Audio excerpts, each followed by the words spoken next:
listening to Sasquatch Syndicate. 911, what are you reporting? We got someone or something crawling around out here. Did you see what it was? Was it a person or an animal or? I can't tell. All I know is that my central light came on and I just happened to glimpse and see this thing running across the yard.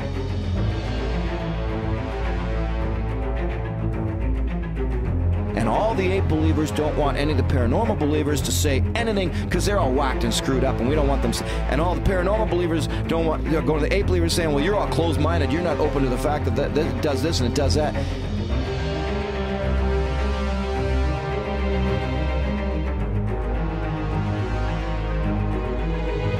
And I look over my left shoulder and this creature is running through the woods and it's bulldozing the brush down. And I knew, man, this thing is going to get me.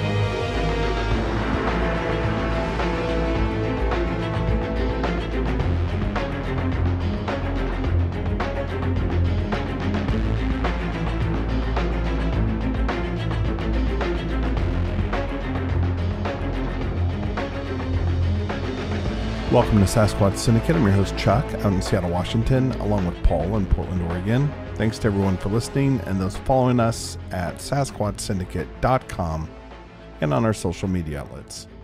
Happy March, everyone. We hope you had an amazing winter. I think the worst is over here in Seattle. We're just entering the rainy season, so I had my galoshes on as I came down to the studio this morning.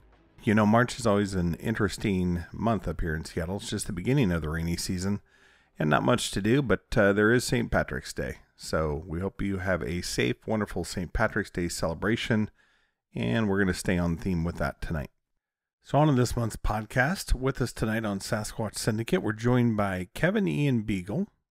Kevin is an Irish-American folklorist who lectures on paranormal experiences and the correlation to ancient stories and legends.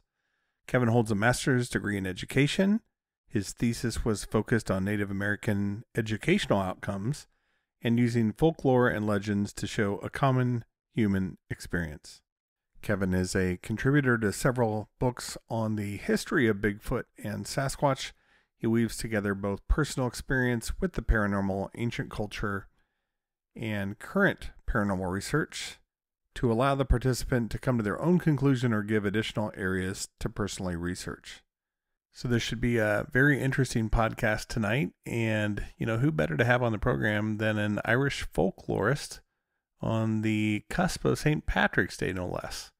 So we're going to talk about all kinds of things tonight. Sasquatch, fairies, leprechauns, you name it. And with Kevin being a folklorist, this should be very interesting as he pulls all this together. So Kevin, welcome to Sasquatch Syndicate. And before we get started, I just want to say thanks for the positive feedback on the Nick Pope podcast. I'm glad you liked it. Oh, yeah. Nick's an interesting cat because, you know, what's good about Nick is, and it's funny because I'm a signatory of the British Official Secrets Act itself, you know, too. It's quite interesting what you can say and what you can't say. I'm pretty sure that guy knows way more than he can ever say, you know, but it's just, you can't ever get into the situation of really talking about it to a certain detail because it's a violation of the British Official Secrets Act is very, very draconian. You know, it's like you just, you're going to end up for the rest of your life in jail. You know, they'll find you and they'll take you in. That's just the way it is. So, you know, those guys are pretty serious about that. But it is interesting that I never had any experiences from the standpoint of the government saying don't talk about UFOs or anything like that. That wasn't my area of expertise. But you know, I'm just thinking, you know, whenever he talks about things and he says, you know, 5% of UFOs are, you know, genuine and you don't know what they are. It doesn't mean that they're extraterrestrial or whatever, but they're just unexplained phenomenon. Yeah, and ultimately it's about the data, and you've got to correlate it and bring it all together, and I think we talked about that quite a bit on the podcast. So, you know, I thought it was a very great crossover for somebody from the UFO community, and, you know, it's going to be interesting to see your take on everything tonight as well as a folklorist and, you know, what you've heard and your experiences and all those great things as well. So maybe you can just start at the beginning and share a little bit about your background for our listeners, kind of where you grew up and how you got into the paranormal. So, you know, interestingly enough, there was, you know, a lot of Mesolithic prehistorical stones around and everything like that. And so you grow up around these different things, and our family was supposedly one of the last Druidic families in Ireland. And so I would always be told these stories as a child. And so in essence, growing up and thinking that there was forest spirits and fairies and things like that it was very, very much part of the idea of what life was, in other words. So I was experiencing at a very young age the idea that there were other creatures out there. So what's interesting about that is some of the things that happened to me as a child, people would interpret in this new day as sort of alien abduction type things, but we always explained it away as fairy abductions. And so it was actually interesting to me that one of the things that I did as I started to research different things was to actually look into the idea that alien abductions is not a new concept, and that basically people have been explaining this for a long time as fairy abductions instead of alien abductions. And one of the things that was true, and I find some different paperwork in the past that talks about leprechauns flying around in copper cauldrons and taking people and then bringing them back. And you see that in fairy lore all the time, where you've got lost time, people not being able to understand what's happened. They come back with no memory and everything like that. So why that's germane to me is that when I was young, we used to go up into the woods behind the village and basically look for the leprechauns. And so when I was the family that was around, and basically I'm from a village that everybody lived there for 5,000 years, everybody's related, everybody knows each other. And so, once you're accepted into that sort of village, that's whenever you were told the stories that were there. But my great aunt used to tell my mother about the leprechaun that she saw. And so whenever we went up there to see what it was, it didn't look like, because I had seen modern day UFO type things on the television, like Close Encounters and things like that, that it didn't look like a man dressed in green. It was a little green man, if you see what I'm saying. What she was interpreting as a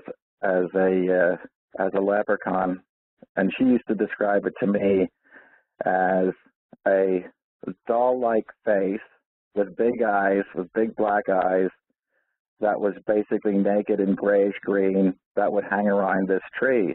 And so we would go up and put acorns cups full of honey for it. And one day, when I was up there with my mom, then we both ended up seeing this thing poke its head out of the bushes, and it literally, to me, looked like a gray alien. So that's how I've come to the idea of, a lot of different things, that this is a phenomenon I think people have been seeing for a very, very long time. And so whether they fly from outer space or whatever, I mean, I've never seen a UFO per se, and the thing that I'd say, other than an orb, which an orb I would say is a UFO, definitely. But, people have different interpretations of what it is. And that's the interesting thing to me, is that, you meet people from different sort of practices of the paranormal. And if you talk to a ghost person and you see an orb, it's a ghost. If you speak to a ufologist, it's a UFO. If you speak to a Bigfoot person, it's a Bigfoot. So, Northern Ireland's very, very high up, in the world. It's very northerly. And so it gets to be like a lot like Alaska. How in Alaska it doesn't really ever get dark, and in the summertime and things like that. So I would go up to the woods when I was a kid, at lunchtime or whatever in the summertime, and then not come home. Well, one time it was very, very bad, but I didn't show up back at the house until midnight, I think it was.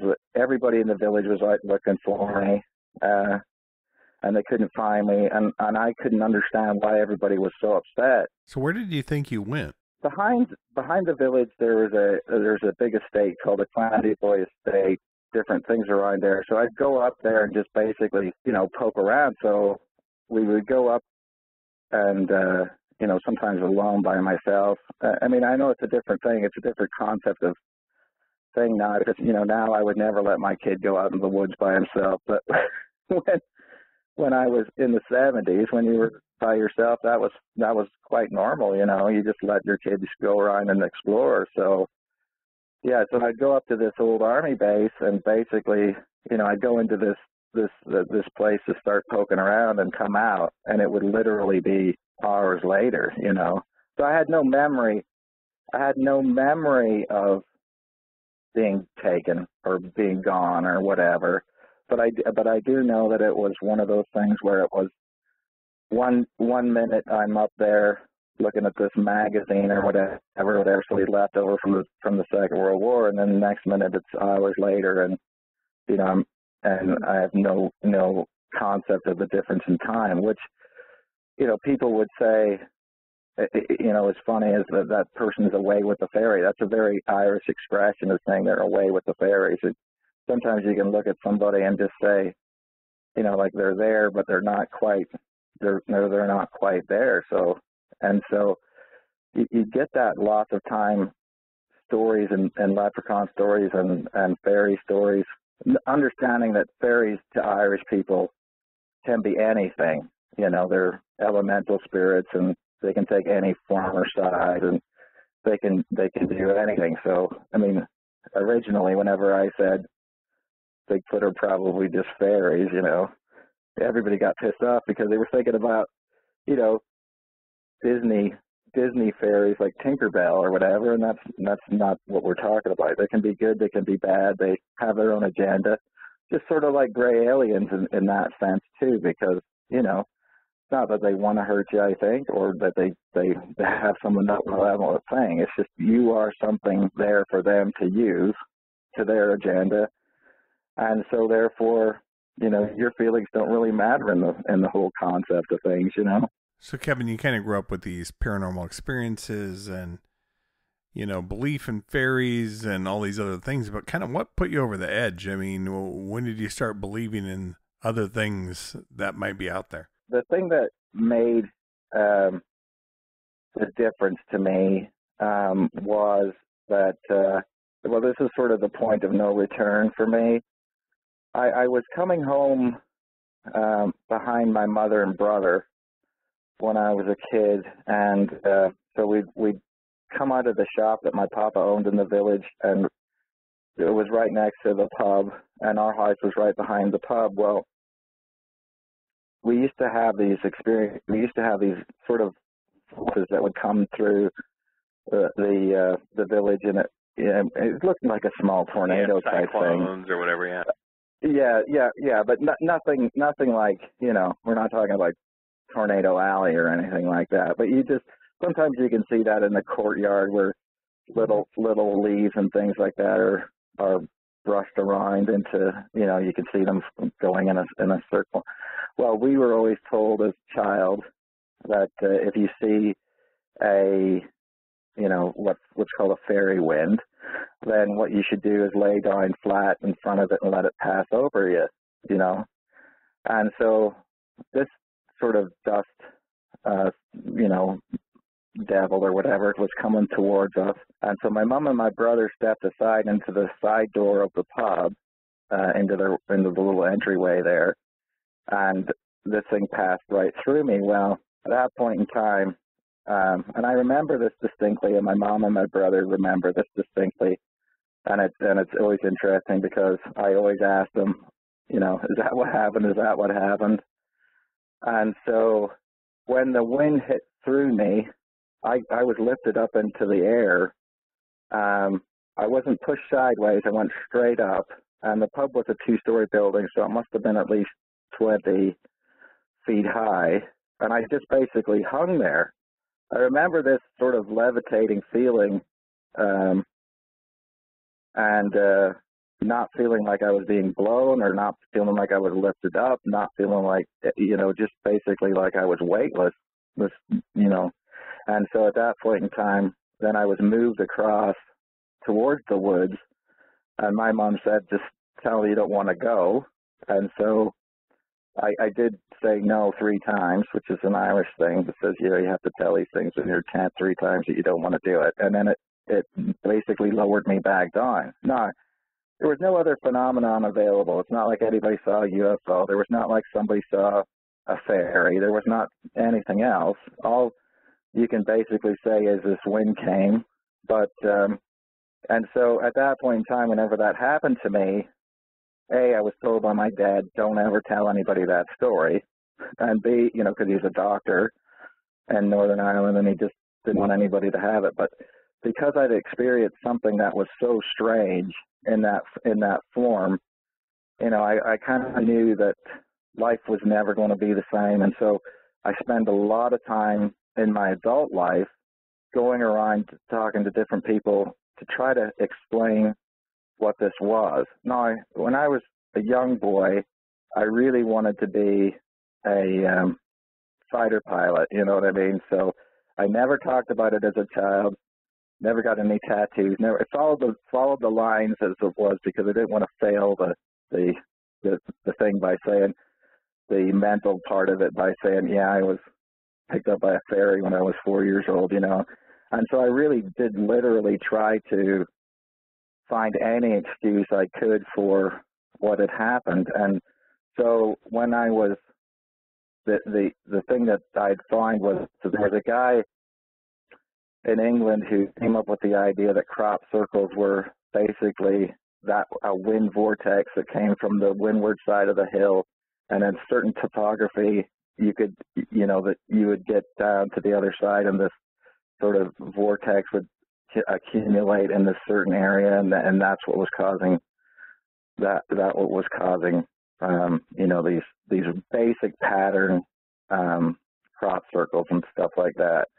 Not the ones that people see now, but just basically a line, patch of thing that was going down. And so I just went with that for a long time, even though I knew that probably wasn't likely, but I just didn't want to say it was anything else. So I took a very academic standpoint to it. I believed in fairy lore because I'd been predisposed to it, and I learned about it. But I never really thought about Sasquatch, for example, until I started to become a teacher.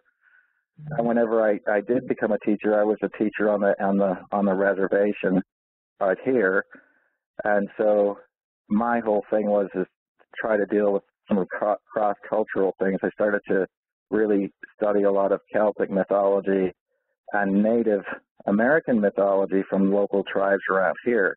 And I just find that there was a lot of similarities between the two in the way that a raven is portrayed, or what a wolf is portrayed as, and these sort of teachings of these different things. And so I learned a lot of Bigfoot folklore before then I saw Bigfoot, which I think helped, because when I was a child, I really, thought that there was a possibility of it because I've always open to the idea that other things exist. But at the same time, I wasn't going to go out looking for it or doing anything. Well, until we had our experience out in Granite Falls, where I had a distinct smell and feeling of being watched and seeing things.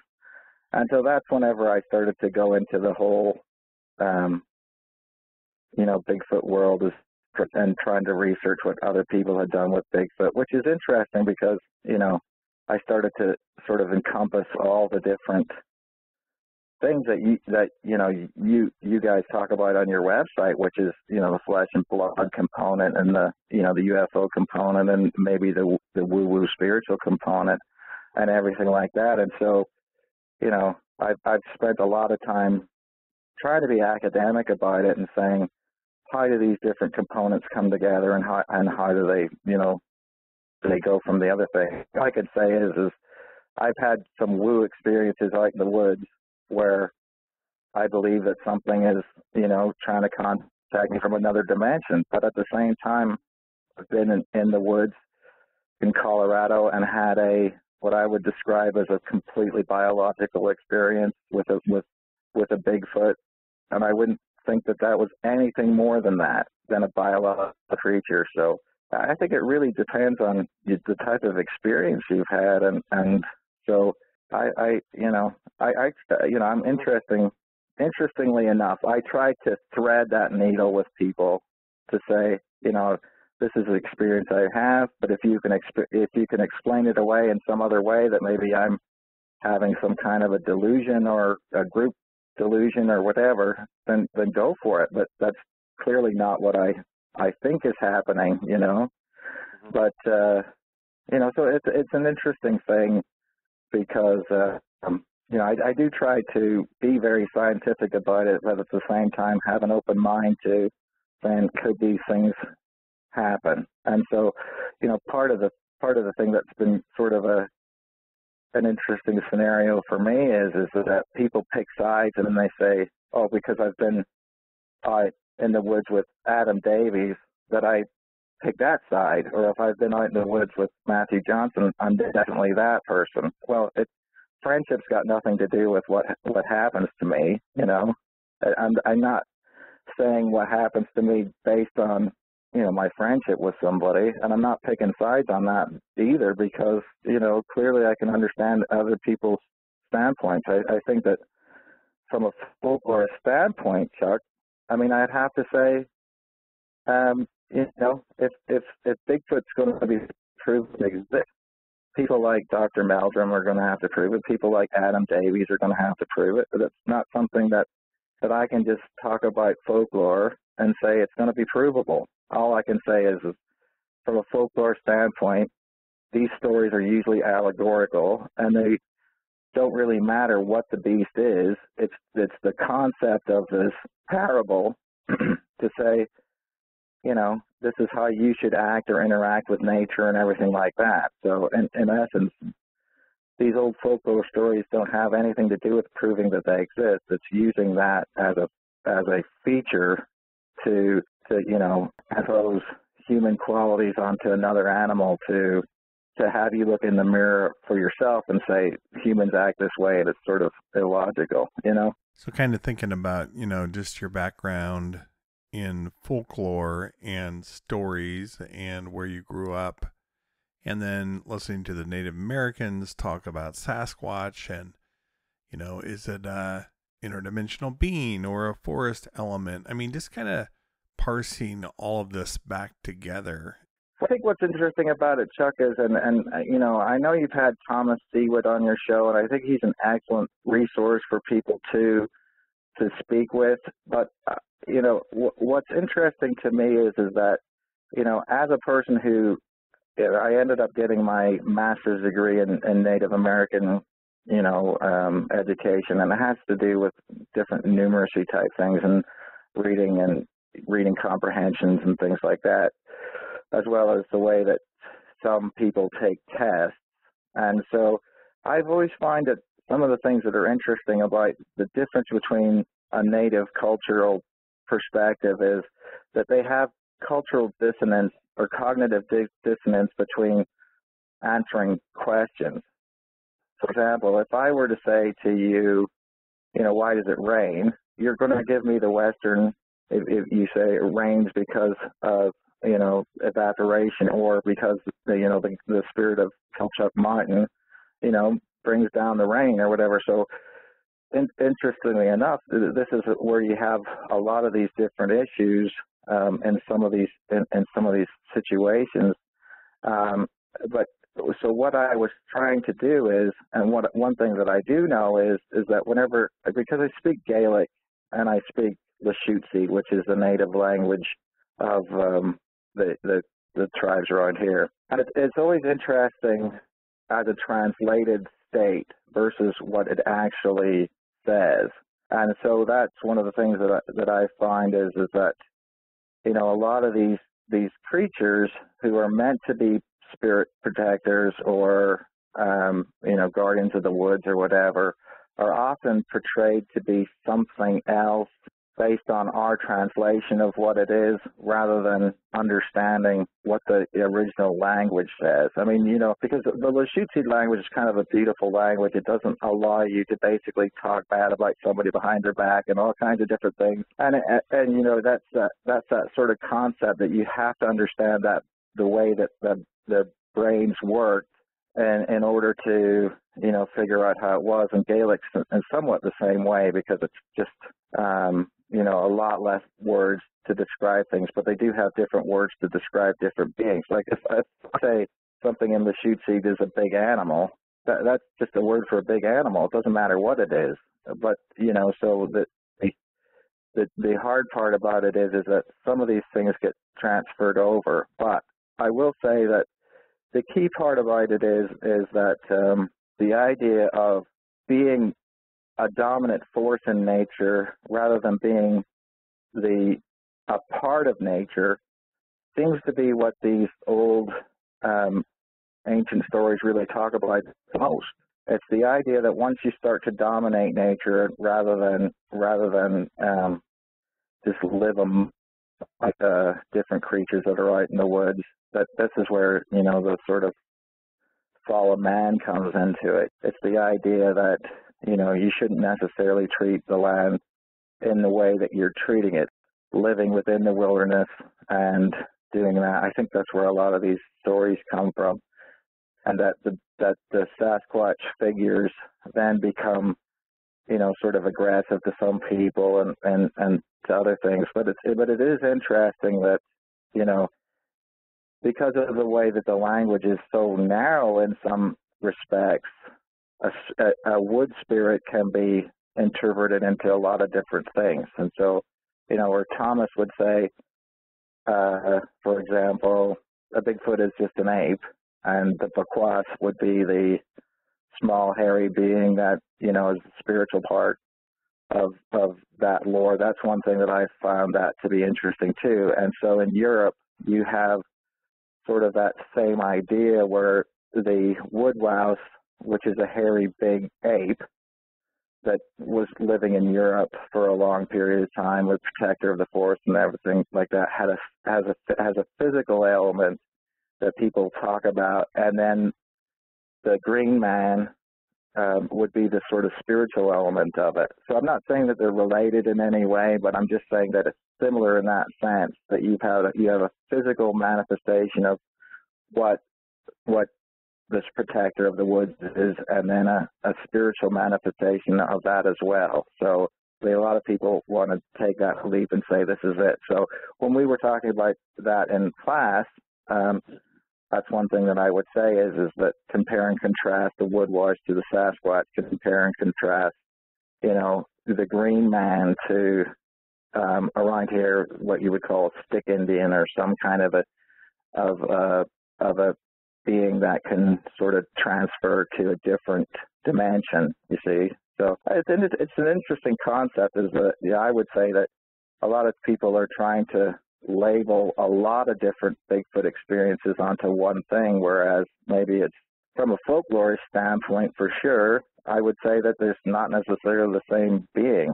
And I don't even think many Native Americans would say that it's the same being, that, you know, that this is one of those things where, you know, we've misunderstood it. But again, it's from a standpoint of actually knowing the Native way of thinking and understanding these different things, that's where this comes up for. So some people say to me, well, haven't you been out in the woods and seen a Bigfoot in the Norb and, you know, had these different experiences? And I say, yes, but that doesn't mean that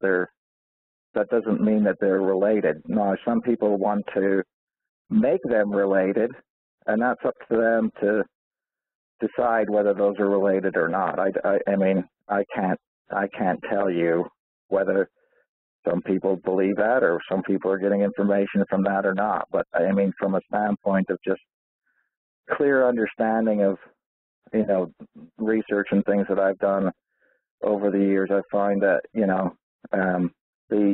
the amount of things that you would get if you do believe in telepathy, that the idea of something telling you something and then you being able to write that down in the language that other people would be able to understand is very, very open to interpretation. I guess that's my old proviso on that. I mean, it's a caveat emptor, you've got to basically at some point in time understand that, if it makes sense to you, then, go along with it, but don't just necessarily accept it completely just based on the fact that, you think that this is definitely happening. I mean, that's just from a standpoint of somebody who's, really tried to do different types of different things, remote viewing and things like that, from a very scientific standpoint. I've been through that type of, training. But, I also do know that, if from a remote viewer standpoint, if you have an 85% accuracy, you are the top of the league. You know what I'm saying? That's it. But that still means that in any situation, you've got 15% doubt that this is a true thing. There's nobody that says, okay, I'm hitting this 100%. This is definitely what it is. And so that's just one of those things where I think that needs to be said, just from a certain standpoint of, we're all men and we're all going to filter things, just like what we were talking about before, Chuck. We're all going to filter things through our human experiences. So, there's no way that you're going to get information from an outside source or the universal context or whatever you want to call it, and not run it through your own personal filter to say, that maybe this is what it means, or maybe that's what it means. And I guess from that standpoint, whenever I was doing that type of work, I never got a message that somebody said to me, you should do this, Kevin, or you should do that. It was basically a picture from a remote place, and it was left up to me to interpret it as well. So I think to make a statement of this is what it means, is very difficult. Well, and I always say, it'd be so great to have a database that just kind of correlates all these different phenomena. I think you're completely right, because I do I do have a degree in statistics and as well, and I know that from that standpoint, and I was sorry there to step over you there, but that from a standpoint of statistics itself, there's certain things that you have to sort of look up, and you do have to account for anomalies, and there's strange things that happen, and that's just the way it is. I always tell people the story. I have a friend who lives in Ireland, and there's a place in Fermanagh, which is one of the counties in Ireland, and it's got this land in it. It's called the Cunian Forest, and he said to me one time, will you go out to me and with me, and this is a few years ago, but after I'd seen Bigfoot and things like that, he said, will you go out and check out this place with me? It's called the Cunian Cottage, and it's been abandoned since 1920 or something.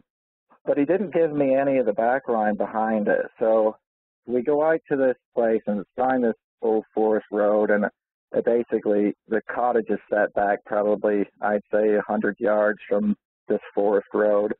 And it's got this pathway that goes through these pine trees and, this sort of weird old degrowth things. You can go up there, there's moss on the trees and everything.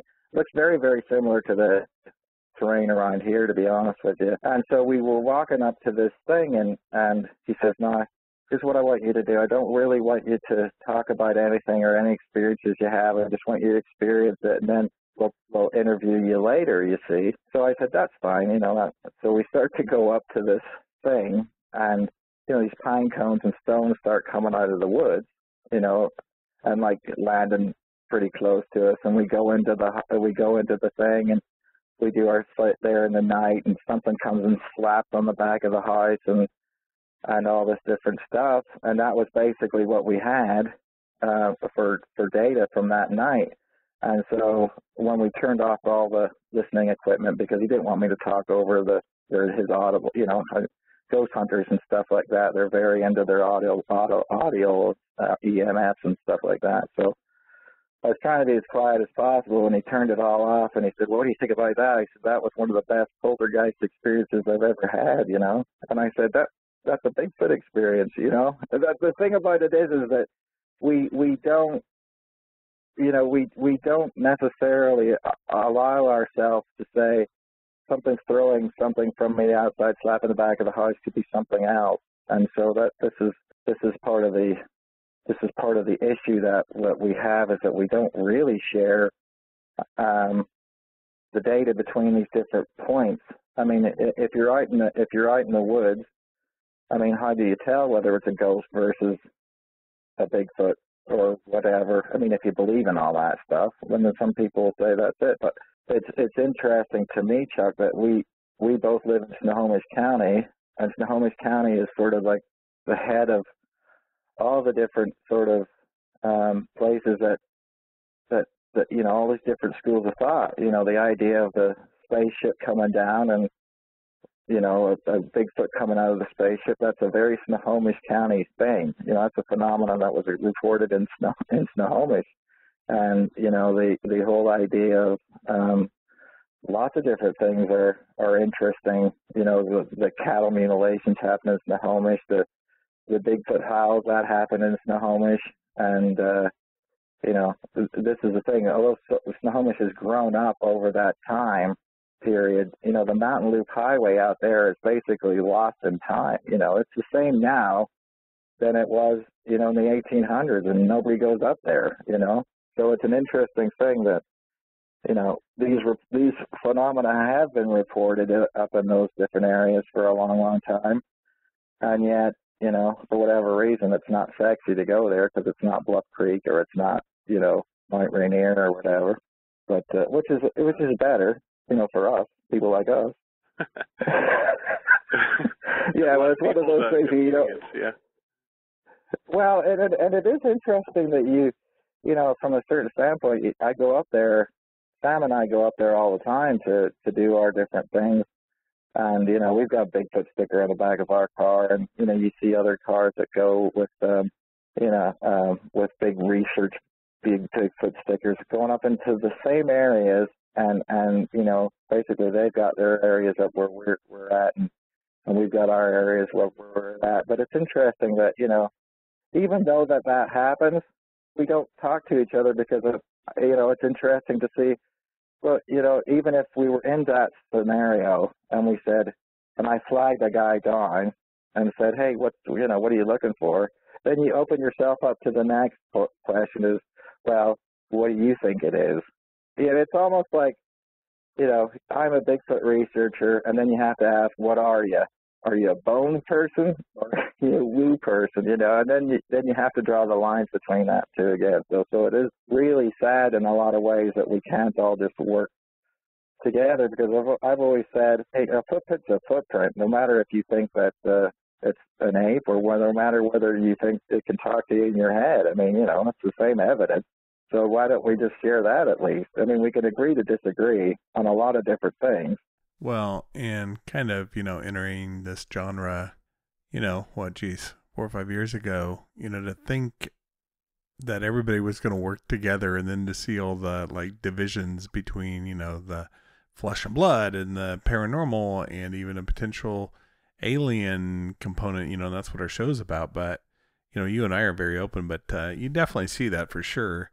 And, I'm just about collecting the evidence and studying the data. But hey, for whatever reason, some people just, they have to put it in a box. So whatever. Now, before I forget, of course, we're close to St. Patrick's Day. And you had mentioned, as a kid, kind of going out and similar to looking for Sasquatch or Bigfoot, you guys were out looking for leprechauns. And I thought maybe it'd be kind of cool for you to kind of go back and kind of maybe talk us through just what that experience was like. Yeah. So when we went up to there was two different things that we used to go and look for up in the woods. One was a fairy lily, and that's a pretty rare flower. And up behind the now it's interesting. I will say this too, because this is something that might be applicable, because that area used to be an old lead mine area. So there was huge caves underneath the ground too, which also goes into the you know, the idea of the leprechauns and fairies living underground, and you know, you get that sort of idea in different books as well, that fairies, or I mean, the old alien abduction, fairy abduction stories used to really incorporate a lot of going to an underground state, you know, this under the ground instead of, you know, up in the sky type thing. So it's like Lord of the Rings, Middle Earth or something? Yeah, exactly. Yeah. So basically, you know, the idea was that from that standpoint, most of the primary other beings lived from beneath the earth, you know. So there was sort of that underworld idea, but it wasn't in the same way as we would say hell is the underworld. It was basically that, you know, it was just a different magical place where, you know, you would have no, you know, feeling of time and everything like that. But the thing that was really interesting to me is that, so we would go up there and look for these fairy lilies, and then we were told about this leprechaun on this leprechaun tree. And so it's often thought of in lots of different original native indigenous people stories that trees are the doorway to the other dimension or the other plane or the other world, or however you want to describe it. I mean, it's an interesting concept that I don't know if anybody's really been able to describe it very well, but these trees are doorways to this other place, you know.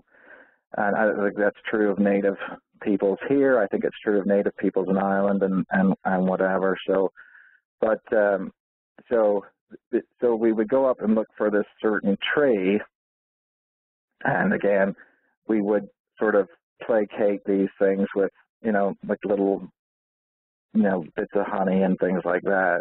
And so when my aunt had told my mom the story and then me the story, it basically came down to that these creatures were basically around this doorway, and you could call that a portal. I don't know. I mean, you know, you would use it in whatever terms of the day, you know. I think today somebody would say it was a portal, you know. Back in the day, it was a doorway. Doorway and portal actually mean the same thing. It's just a matter of how you really put it. But so these creatures would come out through this doorway, and they were, again, 2 to 3 feet tall and basically naked. In other words, they weren't wearing any clothes. Thin, very thin creatures with big heads, doll-like heads. And basically, when I think what she was describing, the doll-like thing to me, it was more like sort of the way that a porcelain face is on a doll, not necessarily anything else. So in other words, I interpreted that as, you know, the mouth didn't move, or, you know, the nose, you know, didn't flare, nostrils or whatever, and that the eyes, you know, were big and sort of glassy like. But so when I had gone up there and seen this creature, that basically just, I was standing looking around, and I was putting it down, and this head just basically popped out of this bush. You know, I don't know how else to describe it. So I tried to think, okay, what is it? Was it a cat or some kind of a dog or something like that? And so we went around looking for it, and it was a bipedal small creature that was running around, and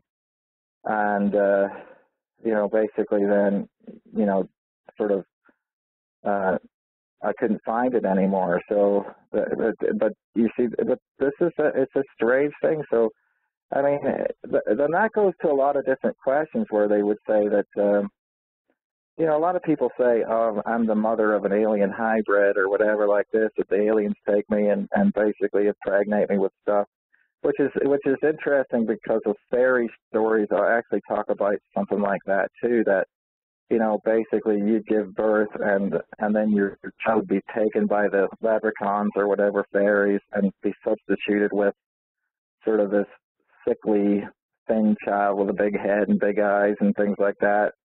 You know, what they used to call as changelings.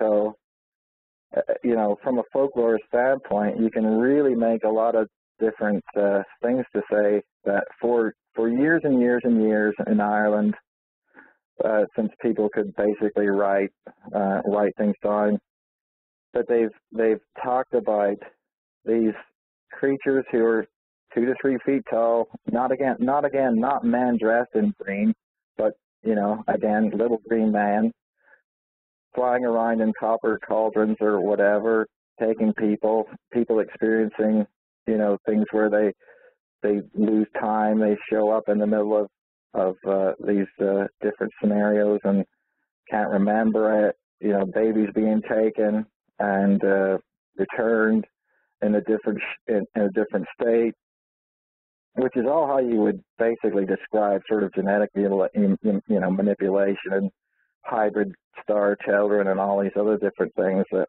a lot of people report today. And it's just interesting that whenever you take from that standpoint and bring it forward, that, you know, a lot of times people are really still explaining what I would call leprechaun experiences, but they're just not calling it leprechauns anymore. They're just really just determining that they're little gray aliens or whatever that's taking them and doing that. Well, it doesn't mean one exists and the other one doesn't exist. It's just that basically you're looking at it from two different sides of the spectrum. So I would think that if aliens have been coming to the planet Earth, they've been doing it for a long time, and it just didn't happen in Roswell, in other words, you know? Yeah, definitely. I mean, we get stories of all kinds of creatures, you know, that people run into out there in the woods, and, you know, it's not always Sasquatch. So, and again, if, you know, you're out listening, you got a story, hit us up on the contact page, and would love to hear it.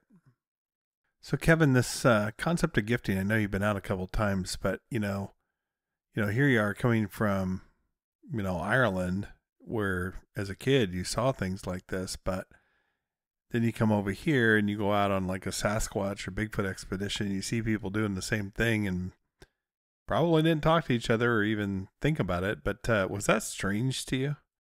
Well, it doesn't seem odd to me because even whenever you used to go to Ireland and you go to church and you go to church and you do your thing and you come home and you'd stick a saucer of milk out underneath a hawthorn bush for the cat. We used to say the cat, you're putting it out for the cat. You didn't even own a cat, but, it was really for the fairies. This is the same type of thing that you have this strange phenomenon in Ireland to this day where they won't cut down a fairy tree to put a road through, There's a big stink about it and everybody just does it. So, this whole type of ancient belief has come forward, and I think that the idea of gifting, these types of things to an animal or a spiritual thing or whatever is not a new concept, and it doesn't surprise me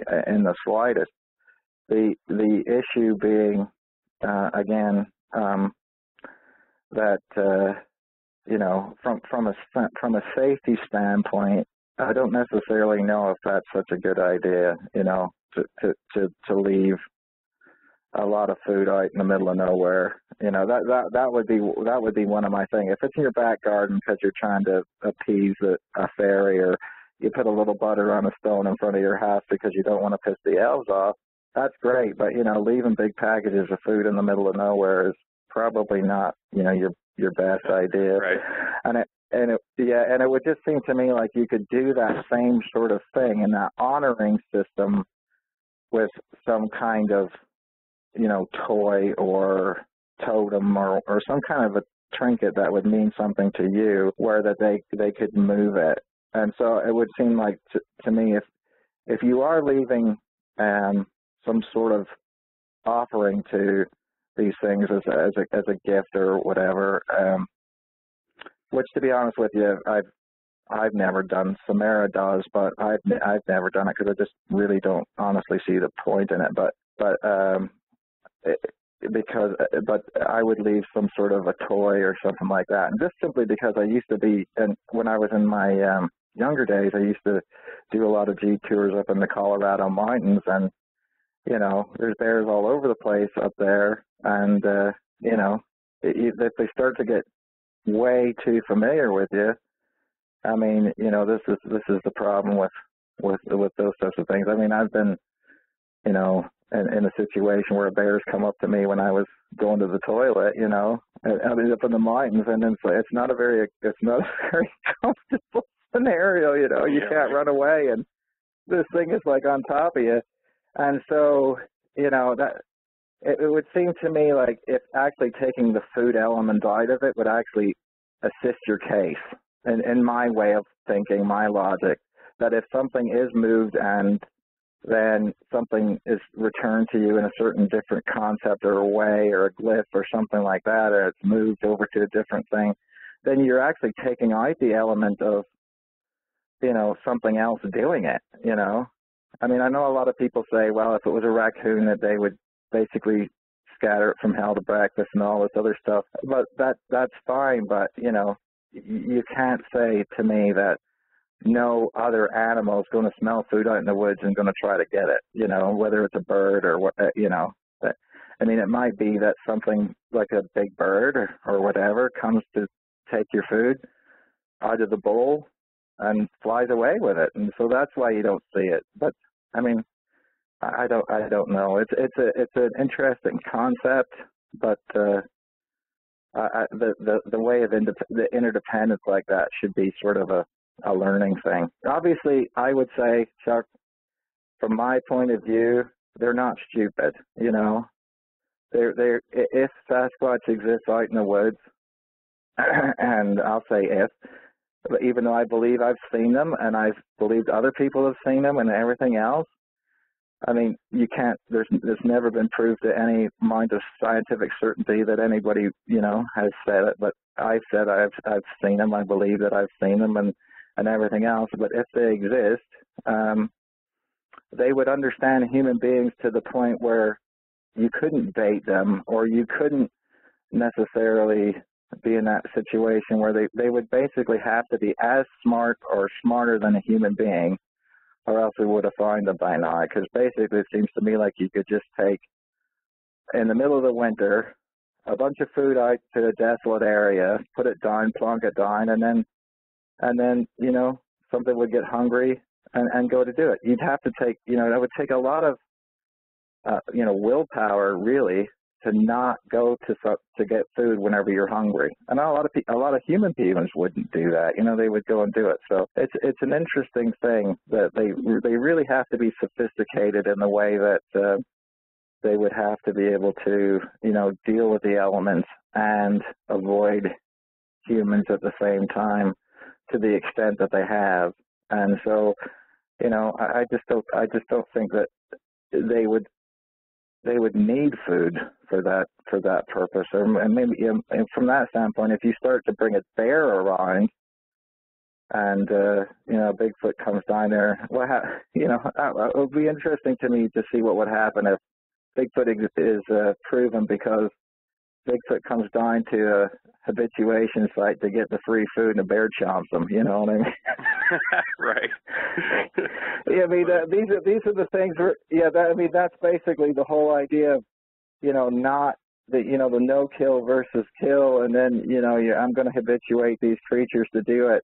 And then, there's a lot of unintended consequences comes up a lot, I think, Yeah, definitely. And Kevin, I know you've been out yourself as well as with others on Sasquatch expeditions. And,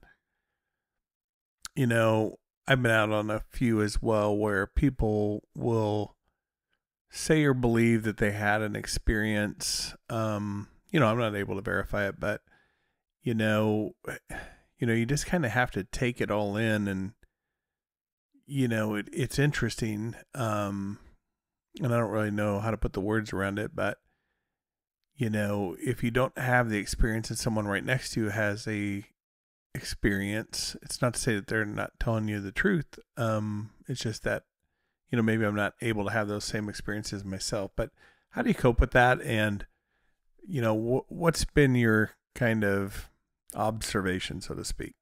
I think people who get to know me, Chuck, understand one thing, which is that I don't gild the lily that much. I'll say what happens, and that story never changes from the start to the finish. The nice thing about taking me out in the woods is that the story doesn't change. It doesn't get better. It doesn't get worse. It doesn't change to suit the convention of the day. So, it's been lucky. I've been lucky enough to go out on different things, and so I have, gone to different events looking for, evidence of sort of, flesh and bone type things. And I've been to Soya with Matt Johnson more than once, and I stand by everything that I ever put down, and I do try to say that whenever I'm doing these different experiences, that what I've experienced, and that's the thing that's the hardest part, is that people sometimes assume that I've seen a portal. I've never seen a portal, to the best of my knowledge. I've never seen anything coming through it, but that's not the point. I did experience a phenomenon up there that was not normal, and I wouldn't attribute that to, any type of, earthly being. But that's your interpretation of what that is. It's, I just always have said, I lay out my protocol and say, this is my height, weight, I'm this thing, I've got this sort of medical conditions. I don't take other people's food or drink whenever I'm up there. I bring my own food. And so the reasons that I go through these different rigorous things is because I want people who are skeptical to be able to look at that and say, well, it's not because he was drunk or he was high or, he's on this blood pressure medicine that says he does, this, whatever. So, I try to be very, very practical in the sense of it, at least whenever I'm reporting on what I do with other people, because I think it's better for them. I think it's better for me, and that type of things. But that being said, Samara is my wife, and she's very, very in tune with the nature things, and she's up flitting about, and she's doing all these different things, and she says she's talking to these different things and having these different experiences, and and that's, I love her, and, I believe her. I believe that she's telling the truth, but that doesn't mean that for some reason somebody wouldn't be able to come along and say, that's explainable using this method or whatever. And so that's the thing that I've always looked at it is, have the experience, interpret it the way you want to, but never be sort of afraid of the solution. Never be afraid of having it. It's solved for you. Because literally, if somebody could explain to me what happened to me as a child in some sort of a scientific method that would make sense to me, I'd be over the moon. You know what I mean? Then I wouldn't have to tell the story like I'm going to have to tell the story about how I levitated in the woods. And then and from that standpoint, you could say, oh, well, this is what happened.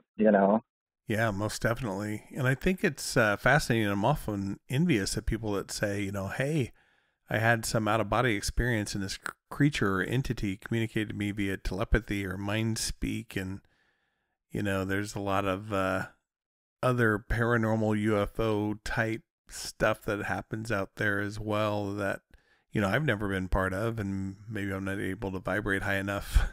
And I'd love to be taught that, but it hasn't happened to me. I just find it fascinating, and maybe I'm too close-minded, and I think a lot of people out there are probably like, wow, these guys are really off the deep end tonight. But, people say they have these experiences. It just hasn't happened to me. Well, I think that it's not. I mean, well, it is interesting, Chuck, because I have had a certain experience that I can't describe what happened, and all I can say is that that there is a phenomenon that seems to happen, that people in the moment experience things, and then after a while they talk themselves out of it. So, I mean, I've had a situation where in the night something has come up and walked in front of the group of people, and people said, "Well, did you see that? It was 8 foot tall and this and that," and then basically it was a Bigfoot and these different types of things, and then the next morning they'll start to say, well, I didn't actually see it.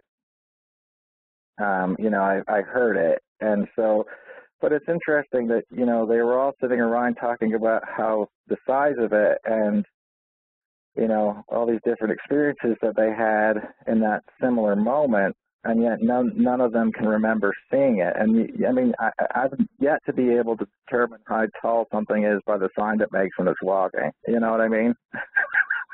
Right.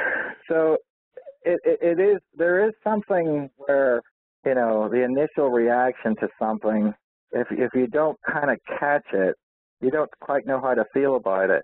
You see that a lot with children sometimes. If you've ever had a wee baby or something, and you see a baby fall and they stand up, and they don't quite know how to react to it, and they look to their mom as to how to react.